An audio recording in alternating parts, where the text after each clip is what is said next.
विश्रांतीनंतर आपलं स्वागत। बुलढाणा शहराबाहेरील सेंट जोसेफ इंग्लिश हायस्कूलमध्ये मंगळवारी शाळेतील कर्मचाऱ्यांना कोब्रा साप दिसून आला। विषारी कोब्रा साप असल्यानं सर्व कर्मचाऱ्यांमध्ये भीतीचं वातावरण निर्माण झालं होतं। विषारी कोब्रा साप असल्यानं सर्व कर्मचाऱ्यांमध्ये भीतीचं वातावरण निर्माण झालं।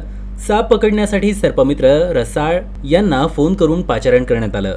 रसाळ हे शाळेवर हजर झाले व त्यांनी लगेच सदर सापाला पकडलं आणि त्यांनी उपस्थित शाळेच्या प्राचार्या सिस्टर अमुथा पी प्रदीप देशमुख यांच्या उपस्थितीत कोब्रा या विषारी सापाबद्दल माहिती सांगितली। यानंतर सदर सापाला सर्पमित्र हे घेऊन गेले।